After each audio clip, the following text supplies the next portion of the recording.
Hi hello guys, ನಮಸ್ಕಾರ ಎಲ್ಲರಿಗೂ. Welcome back to my new vlog. Hope ನೀವೆಲ್ಲರೂ ಚೆನ್ನಾಗಿದ್ದೀರಿ ಅಂತ ಭಾವಿಸ್ತೀನಿ. ನಾನು ಕೂಡ ಚೆನ್ನಾಗಿದ್ದೀನಿ. ಸೊ ಇವತ್ತು ನಾನು ವ್ಲಾಗ್ ಬೆಳಗ್ಗೆಯಿಂದನೇ ಶುರು ಮಾಡ್ತಾ ಇದ್ದೀನಿ. ಯಾಕಂದರೆ ಇವತ್ತು ಒಂದು ಸ್ಕೂಲ್ ಹತ್ರ ಹೋಗಬೇಕು. ಅವನದು ಇವತ್ತು ರಿಸಲ್ಟ್ ಇದೆ. ಸೊ ಹಾಗಾಗಿ ಬೇಗ ಎದ್ದು ರೆಡಿಯಾಗಿ ಅವನಿಗೊಂದು ಟೈಮ್ ಸ್ಲಾಟ್ ಕೊಟ್ಟಿದ್ದಾರೆ. ಆ ಟೈಮ್ ಸ್ಲಾಟ್ಗೆ ಹೋಗಬೇಕು. ಸೊ ಇನ್ನು ಮಲಗಿದ್ದಾನೆ ಅಥರ್ವ. ಇನ್ನು ನಾನು ಸ್ವಲ್ಪ ಮನೆ ಕೆಲಸ ಎಲ್ಲ ಮುಗಿಸ್ಕೊಂಡು ಅವನನ್ನು ಎಬ್ಬಿಸಿ ಇನ್ನು ಅವನು ರೆಡಿ ಮಾಡಿ ಕರ್ಕೊಂಡು ಹೋಗ್ತೀನಿ. So yeah, once again welcome back to my YouTube channel. ಸ್ಕೂಲಿಲ್ಲ, ರಿಸಲ್ಟು. ನಡಿ ಟೈಮ್ ಆಯಿತು. ಬರಲ್ಲ. ಫೈಲ್ ಇಸ್ಕೊಂಬಂದ್ಬಿಡ್ದು ಅಷ್ಟೇ ಕಣೋ, ಅಲ್ಲಿ ಬುಕ್ ಫೇರ್ ಎಲ್ಲ ಇರುತ್ತೆ. ನಡಿ. ಆ್ಯಕ್ಚುಲಿ ಆ ಥರ ಇವತ್ತು ಫುಲ್ ಡೇ ಸ್ಕೂಲ್ ಇರುತ್ತೆ ಅಂತ ಪಾಪ ಅಂದ್ಕೊಂಬಿಟ್ಟಿದ್ದ. ಮತ್ತು ಸ್ಕೂಲ್ಗೆ ಹೋಗ್ಬೇಕಾ ಅಂತ ಸಂಕಟ ಅವನಿಗೆ. ಸೊ ಹಾಗಾಗಿ ಏನಿಲ್ಲಪ್ಪ, ಜಸ್ಟ್ ರಿಸಲ್ಟ್ ನೋಡಿಕೊಂಡು ಫೈಲ್ ಇಸ್ಕೊಂಡು ಬರೋದು ಅಂತ ಹೇಳಿದೆ. ಸೊ ಹಾಗಾಗಿ ಒಪ್ಕೊಂಡ ಅಲ್ಲಿಂದ ನಾವು ಹೊರಟ್ವಿ. ಆ್ಯಕ್ಚುಲಿ ಇವ್ನಿಗಿದ್ದಿದ್ದು 12:30 ಸ್ಲಾಟು. ಒಂದೊಂದು ಸ್ಟೂಡೆಂಟ್ಗೂ ಒಂದೊಂದು ಟೈಮಿಂಗ್ಸ್ದು ಸ್ಲಾಟ್ ಕೊಟ್ಟಿದ್ದರು. ಸೊ ನಾವು ಆಲ್ರೆಡಿ ಹೋದಾಗಲೇ 12:30 ಆಗಿಬಿಟ್ಟಿತ್ತು. ಬಟ್ ಅಲ್ಲಿ ಹೋಗಿ ಚೆಕ್ ಮಾಡಿದಾಗ ಇನ್ನು ನಮಗಿಂತ ಮುಂಚೆ ಹೋಗಿರೋ ಪೇರೆಂಟ್ ಇನ್ನೂ ಅಲ್ಲಿ ಕ್ಲಾಸಲ್ಲೇ ಇದ್ದರು. ಸೊ ಹಾಗಾಗಿ ನಮಗೆ ಸ್ವಲ್ಪ ಟೈಮ್ ಸಿಕ್ತು. ಇನ್ನು ಅಥರ್ವಂಗೆ ಇಲ್ಲಿ ಜೂನಿಯರ್ ವಿಂಗ್ ಅಷ್ಟೇ ಇರೋದು. ನೆಕ್ಸ್ಟ್ ಇನ್ನು ಫಸ್ಟ್ ಸ್ಟ್ಯಾಂಡರ್ಡ್ಗೆ ಅವನಿಗೆ ಬೇರೆ ಸ್ಕೂಲ್ಗೆ ಅಡ್ಮಿಷನ್ ಮಾಡಬೇಕು ನಾವು.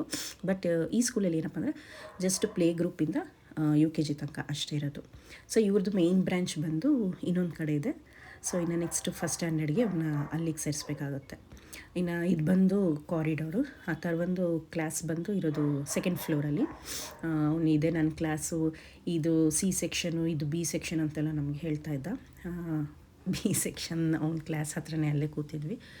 ಇವ್ರಿಗೆ ಮುಂಚೆ ಹೋಗಿದ್ದ ಪೇರೆಂಟು ಇನ್ನೂ ಒಬ್ಬರು ಹೋಗಿದ್ರು ಆ್ಯಕ್ಚುಲಿ. ಸೊ ಅವರಾದ್ಮೇಲೆ ನಮ್ಮದು ಅಂತ ಹೇಳಿದರು. ಆ್ಯಂಡ್ ಇವರೇ ಅಥರ್ವನ್ ಕ್ಲಾಸ್ ಟೀಚರು. ಸೊ ತುಂಬ ಫ್ರೆಂಡ್ಲಿ ಮಾತ್ರ. ಅಥರ್ವನ್ಗೆ ಇವ್ರ ಕಂಡ್ರೆ ಎಷ್ಟು ಇಷ್ಟ ಅಂತಂದರೆ ಒಳ್ಳೆ ಫ್ರೆಂಡ್ ಥರ ಮಾಡ್ಕೊಂಬಿಟ್ಟಿದ್ದ. ಥ್ಯಾಂಕ್ ಯು ಪಪ್ಪ. So nice. ಓಕೆ. ಇನ್ನು ಟೀಚರ್ಸ್ಗೆ ಜಸ್ಟ್ ಟೋಕನ್ ಆಫ್ ಲವ್ ಥರ ಅಥರ್ವನ್ ಕೈಲಿಂದ ಒಂದು ಫ್ಲವರ್ ಮತ್ತು ಒಂದು ಚಾಕ್ಲೇಟ್ ನಾವು ಟೀಚರ್ ಕೈಲಿ ಕೊಡಿಸಿದೆ. ಅವನಿಗೆ ಫುಲ್ಲು ಖುಷಿ ಆಗ್ಬಿಡ್ತು. ಇಂಥ ಚಾಕ್ಲೇಟೇ ತೊಗೋಬೇಕು ನಮ್ಮ ಮ್ಯಾಮ್ಗೆ ಅಂತ ಹೇಳಿ ಕೊಡಿಸಿದ್ದಾಯಿತು. ಸೊ ಅವರು ಎಲ್ಲ ಫೀಡ್ಬ್ಯಾಕ್ ಕೊಟ್ಟರು. ಏನು ಇಂಪ್ರೂವ್ ಆಗಿದ್ದಾನೆ, ಮುಂಚೆ ಅವನು ಹೇಗಿದ್ದ, ಇವಾಗ ಹೇಗಿದ್ದಾನೆ ಅಂತೆಲ್ಲ. ನಿಜ ಹೇಳಬೇಕಂದ್ರೆ ಸಖತ್ತು ಡ್ರಾಸ್ಟಿಕ್ ಚೇಂಜಸ್. ಅವ್ನ ಹ್ಯಾಂಡ್ ರೈಟಿಂಗ್ ಆಗಿರಲಿ, ಅವನದು ಕಮ್ಯುನಿಕೇಷನ್ ಸ್ಕಿಲ್ಸ್ ಆಗಿರಲಿ, ಎಷ್ಟು ಚೆನ್ನಾಗಲ್ಲಿ ಮಕ್ಕಳಿಗೆ ಹೇಳ್ಕೊಟ್ಟಿದ್ದಾರೆ ಅಂತಂದರೆ ನಮಗಂತೂ ತುಂಬ ಖುಷಿ ಆಯಿತು. ಅದೇ ಅಲ್ವಾ ಪೇರೆಂಟ್ಸ್ಗೆ, ಜಸ್ಟ್ ಮಕ್ಕಳಿಗೆ ಒಂದು ಬೇಸಿಕ್ ತುಂಬ ಚೆನ್ನಾಗಿ ಕೊಡಿಸಿದ್ರೆ ಮುಂದೆ ಅವ್ರಿಗೆ ಹೆಲ್ಪ್ ಆಗುತ್ತೆ. ಸೊ ಈ ಸ್ಕೂಲಿಗೆ ನಾನು ತುಂಬ ಚಿರಋಣಿ. ತುಂಬ ಚೆನ್ನಾಗಿ ಹೇಳ್ಕೊಟ್ಟಿದ್ದಾರೆ. ಎಜುಕೇಷನ್ ಮಾತ್ರ ತುಂಬ ಚೆನ್ನಾಗಿದೆ. So we are proud of being happy parents actually. ಆಮೇಲೆ ಕೆಳಗಡೆ ಈ ಟೀಚರೇ ಹೇಳಿದರು, ಈ ಥರ ಅಲ್ಲಿ ಕೋಟ್ ಇದೆ, ಬೇಕಾದ್ರೆ ನೀವು ಅದನ್ನು ಹಾಕಿಬಿಟ್ಟು ಫೋಟೋ ತೆಕ್ಕೋಬೋದು ಅಂತ. ಸೊ ಮೋಹನ್ ಹಾಕ್ತಾ ಇದ್ದಾರೆ. ಇವನು ಒಂದು ನಿಮಿಷ ಒಂದು ಕಡೆ ನಿಂತ್ಕೊಳ್ಳೋದು. ಮುಂದೆ ಬಾರೋ ಅಂದರೆ ಬೇಗ ಮುಂದೆ ಬಂದ್ಬಿಡೋದು. ಸರಿಯಾಗಿ ನಿಂತ್ಕೊಳ್ಳೋ ಅಂತಂದರೆ ಅಡ್ಡಡ್ಡಕ್ಕೆ ನಿಂತ್ಕೊಳ್ಳೋದು. ಅಲ್ಲೇ ಸ್ವಲ್ಪ ತರಲೆ, ಗೊತ್ತಲ್ಲ ಮಕ್ಕಳು ಹೇಗೆ ಅಂತ. ಸೊ ನಮಗಂತೂ ಖುಷಿ ಆಯಿತು. ಎಷ್ಟು ಬೇಗ ಟೈಮ್ ಫ್ಲೈಸ್ ಅಲ್ವಾ. ಈಗೀಗ ಸೇರಿಸ್ದಂಗಿದೆ ಸ್ಕೂಲ್ಗೆ. ನೋಡಿದ್ರೆ ಆಗಲೇ ಅಕಾಡೆಮಿಕ್ ಇಯರ್ ಮುಗ್ದೋಯ್ತು.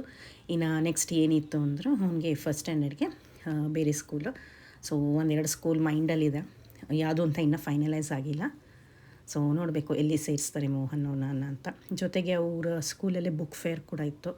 ಸೊ ಮಕ್ಳಿಗೆ ಹೆಲ್ಪ್ ಆಗಲಿ ಅಂತಂದ್ಬಿಟ್ಟು. ಬಟ್ ಇದು ಪೇ ಮಾಡಿ ತೊಗೋಬೇಕು, ಫ್ರೀ ಅಲ್ಲ. ಸೊ ಹಾಗಾಗಿ ನನಗೆ ಅದು ಬೇಕು, ಇದು ಬೇಕು, ಕಲರಿಂಗ್ ಬೇಕು, ಇದು ಬೇಕು ಅಂತ ಅದು ಇದು ಅಂತ ಹಠ ಮಾಡ್ತಿದ್ದ. ಬಟ್ ಏನಪ್ಪ ಅಂದರೆ ಸ್ವಲ್ಪ ಎಕ್ಸ್ಪೆನ್ಸಿವ್ ಇತ್ತು. ಬಟ್ ಚೆನ್ನಾಗಿತ್ತು, ಹೆಲ್ಪ್ ಆಗುತ್ತೆ ಮಕ್ಕಳಿಗೆ. ಈಗಲೇ ಯಾಕೆ ಅಂತಂದ್ಬಿಟ್ಟು ಮೋಹನ್ನು ಬೇಡ, ನೆಕ್ಸ್ಟ್ ಟೈಮ್ ನೋಡೋಣ, ಇಲ್ಲ ಬೇರೆ ಕಡೆ ನೋಡೋಣ ಅಂತ ಹೇಳಿದ್ರು. ಅವನಿಗೂ ಒಂದು ಸ್ವಲ್ಪ ಹೊತ್ತು ಸ್ಕೂಲಲ್ಲಿ ಇದ್ದಂಗೆ ಆಗುತ್ತೆ. Last day of the school ಅಲ್ವಾ ಈ ಸ್ಕೂಲಲ್ಲಿ ಅಂದ್ಬಿಟ್ಟು ಒಂದು 10 ನಿಮಿಷ ಅಲ್ಲೇ ಅವ್ನಿಗೆ ಆಟ ಆಡೋಕ್ಕೆ ಬಿಟ್ಬಿಟ್ಟಿದ್ವಿ. ಅಲ್ಲಿ ಇಲ್ಲಿ ಓಡಾಡಿಕೊಂಡು ಅವ್ನ ಪಾಡಿಗೆ ಅವನಿದ್ದ. ಇನ್ನು ಇಲ್ಲೊಂದು ಸೆಲ್ಫಿ ಬೂತ್ ಇತ್ತು. ಸೊ ಆ ಥರ ಕಾರ್ಡ್ ಇಟ್ಕೊಂಡು ಪಿಕ್ ತೆಕ್ಕೋಬೋದು ನಡಿಯೋ ಅಂತಂದ್ರೆ ಅವ್ನು ಕೇಳಲಿಲ್ಲ. ಅವ್ನಿಗೆ ಆ್ಯಕ್ಚುಲಿ ಈ ಫೋಟೋದಲ್ಲೆಲ್ಲ ಇಂಟ್ರೆಸ್ಟೇ ಇಲ್ಲ ಹೇಳಬೇಕು ಅಂದರೆ. ಸೊ ಅಲ್ಲಿಂದ ಎಲ್ಲ ಮುಗಿಸ್ಕೊಂಡು ಮನೆಗೆ ಹೊರಟು ಬಂದ್ವಿ. ಇನ್ನು ಮನೆಗೆ ಹೋಗಿ ಒಂದು ಸ್ವಲ್ಪ ಫ್ರೆಶ್ ಅಪ್ ಆಗಿ ಡ್ರೆಸ್ ಚೇಂಜ್ ಎಲ್ಲ ಮಾಡಿಸ್ಕೊಂಡು ಅಥರ್ವಂಗೆ ಹೋಟ್ಲಿಗೆ ಬಂದ್ವಿ. ಸೊ ಅವ್ನಿಗೂ ರಿಸಲ್ಟ್ ಇತ್ತಲ್ಲ. ನಾನು ಬಂದಿದ್ದು ಲೇಟ್ ಆಯಿತು ಸ್ಕೂಲಿಂದ, ಹಾಗಾಗಿ ಮನೆ ಹತ್ತಿರ ಇರೋ ಹೋಟೆಲ್ಗೆ ಬಂದ್ವಿ. ಸೊ ಅವ್ನಿಗೊಂಥರ ಚೇಂಜ್ ಇರುತ್ತೆ ಅಂತಂದ್ಬಿಟ್ಟು ಎಲ್ಲೂ ಹೋಗಿರಲಿಲ್ಲ. ಅವ್ನಿಗೊಂಥರ ಚೇಂಜ್ ಇರುತ್ತೆ ಅಂದ್ಬಿಟ್ಟು ಮನೆ ಹತ್ತಿರ ಇರೋ ಹೋಟೆಲ್ಲೇ ಕರ್ಕೊಂಬಂದ್ವಿ. ಸೊ ನಾನು ನಾರ್ತ್ ಇಂಡಿಯನ್ ಫುಡ್ ತೊಗೊಂಡೆ. ತುಂಬ ಚೆನ್ನಾಗಿತ್ತು ಟೇಸ್ಟ್ ಮಾತ್ರ. ರೋಟಿನ ಅಂಕಲ್ ತಿನ್ನೋಕ್ಕೆ ಆಗಲಿಲ್ಲ, 4 ಕೊಟ್ಬಿಟ್ಟಿದ್ರು. ಸೊ ನಾನು ಅಥರ್ವ ಶೇರು. ನಾನು ನಾರ್ತ್ ಇಂಡಿಯನ್ ತೊಗೊಂಡೆ, ಮೋಹನ್ ಇಡ್ಲಿ ಸಾಂಬಾರು ತೊಗೊಂಡಿದ್ರು. ಹಾಗೆ ಅಥರ್ವ ಫ್ರೈಸ್ ತೊಗೊಂಡಿದ್ದ. ಅವನಿಗೆ ರೋಟಿ ತಿನ್ನಿಸಿ ಆಮೇಲೆ ನಾನು ರೋಟಿ ಅದೆಲ್ಲ ತಿಂದ. ಅವನಿಗೆ ಜಾಸ್ತಿ ಫ್ರೈಸ್ ಅದೇನು ಹುಚ್ಚ ಅವನಿಗೆ ಫ್ರೈಸ್ ಅಂತ. ಅಲ್ಲಿಂದ ತಿನ್ಕೊಂಬಂದ ಅಷ್ಟೇ. ಮಲಗಿದ್ದಾದ್ಮೇಲೆ ಫೀವರ್ ಶುರು ಆಯಿತು ಅವನಿಗೆ. ಏನಕ್ಕೆ ಹೋಗಮ್ಮ? ಜ್ವರ ಇದೆಯಲ್ಲ, ಕ್ಲಿನಿಕ್ ಹೋಗಲ್ಲ, ಔಷಧಿ ಕೊಡಬೇಕು. ಕಡಿಮೆ ಆಗಲಿಲ್ಲ ಅಂದರೆ ಹೋಗೋಣ, ಓಕೆನಾ? ಓಕೆನಾ ತುಂಬ? ನಂದು ಯೋಗ ಮ್ಯಾಟ್ ನೋಡಿ ಹೆಂಗೆ ಮಾಡೋಕ್ಕಿದೆಯಾ, ಎದ್ದು ಸುತ್ತು ಅದನ್ನು ಅದ್ರ ಮೇಲೆ ನೀನು ಮಾನ್ಸ್ಟರ್ ಟ್ರಕ್ ಓಡಿಸೋದಾ? ಯೂಸ್ ಮಾಡ್ತೀನಿ, ಅದಕ್ಕೆ ಹಂಗೆ ಹಾಕೊಂಡ್ಬಿಡೋದ ಯೋಗ ಮ್ಯಾಟ್ನ.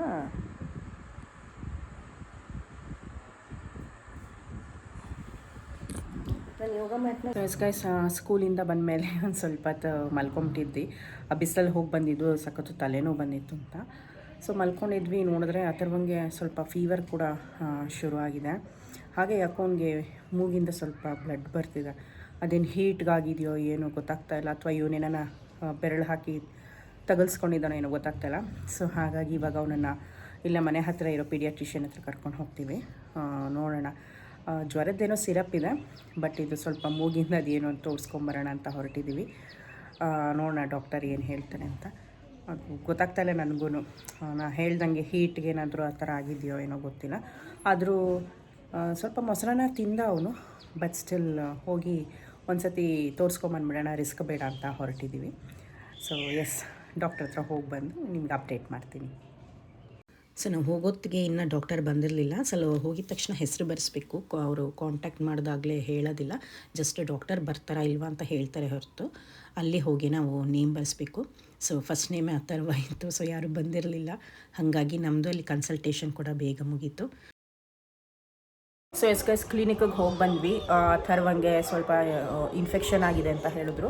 ಹಾಗಾಗಿ ಅವನಿಗೆ ಮೂಗಲ್ಲಿ ಆ ಥರ ಬ್ಲಡ್ ಬರ್ತಾರೆ. ಫುಲ್ಲು ಡ್ರೈ ಆಗಿಬಿಟ್ಟಿದೆ ಅವ್ನಿಗೆ 2 ಸೈಡು. ಸೊ ಇನ್ನು ಅವನಿಗೆ ಫೀವರ್ ಕೂಡ ಇತ್ತಲ್ಲ, ಅದಕ್ಕೆ ಸಿರಪ್ಪು ಮತ್ತು ಡ್ರಾಪ್ಸ್ ಕೊಟ್ಟಿದ್ದಾರೆ. ಒಂದು 3 ದಿವಸ ಹಾಕಕ್ಕೆ ಹೇಳಿದ್ದಾರೆ. ಅವನಿಗೆ ಜೊತೆಗೆ ಒಂದು ಟ್ಯಾಬ್ಲೆಟ್ ಬೇರೆ ಕೊಟ್ಟಿದ್ದಾರೆ ಈಗಲೇ. ಅದು ಸ್ವಲ್ಪ ಹಾಗೆ ನುಂಗಿಸ್ಬೋದು, ಇಲ್ಲ ನೀರಿಗೆ ಹಾಕಿ ಕರಗಿಸಿ ಇನ್ನೂ ಕುಡಿಸಿ ಅಂತ ಹೇಳಿದ್ದಾರೆ. ಅದು ಯಾಕಂದರೆ ಅವನಿಗೆ ಗಂಟ್ಲೆಲ್ಲ ಒಂಥರ ಕೆಂಪಗಾಗ್ಬಿಡಿದೆ, ನಾಲ್ಗೆ ಎಲ್ಲ. ಸೊ ಹೀಟಾಗಿರೋದ್ರಿಂದ ಅವ್ನಿಗೆ ಆ ಥರ ಏನು ಖಾರನೂ ತಿನ್ನೋಕ್ಕಾಗ್ತಾಯಿಲ್ಲ ಪಾಪ ಅವನಿಗೆ. ಸೊ ಹಾಗಾಗಿ ಈ ಥರ ಸಿರಪ್ಪು ಮತ್ತು ಟ್ಯಾಬ್ಲೆಟ್ ಎಲ್ಲ ಕೊಟ್ಟಿದ್ದಾರೆ. ಅವ್ನು ಹುಷಾರಾದರೆ ಸಾಕು. ಏನೋ ಒಂಥರ ಬೇಜಾರು, ಮಕ್ಕಳು ಮನೆಯಲ್ಲಿ ಹುಷಾರಿಲ್ಲದೆ ಮಲಗಿಬಿಟ್ರೆ ಕೈಕಾಲಾಡೋದಿಲ್ಲ. ಎಸ್ ಗೈಸ್, ಇದಾಗಿತ್ತು ಇವತ್ತಿನ ಈ ವ್ಲಾಗ್. ಹೋಪ್ ನಿಮಗೆ ಇಷ್ಟ ಆಗಿದ್ದರೆ ನನ್ನ ಚಾನಲ್ನ ಸಬ್ಸ್ಕ್ರೈಬ್ ಮಾಡಿ, ಶೇರ್ ಮಾಡಿ ಹಾಗೆ ಕಮೆಂಟ್ ಮಾಡಿ ಅಂತ ಹೇಳ್ತಾ ಮತ್ತೆ ಮುಂದಿನ ವೀಡಿಯೋದಲ್ಲಿ ನಿಮ್ಮನ್ನೆಲ್ಲ ಭೇಟಿ ಮಾಡ್ತೀನಿ. ಅಲ್ಲಿಯವರೆಗೂ tata, bye bye, take care. See you next time.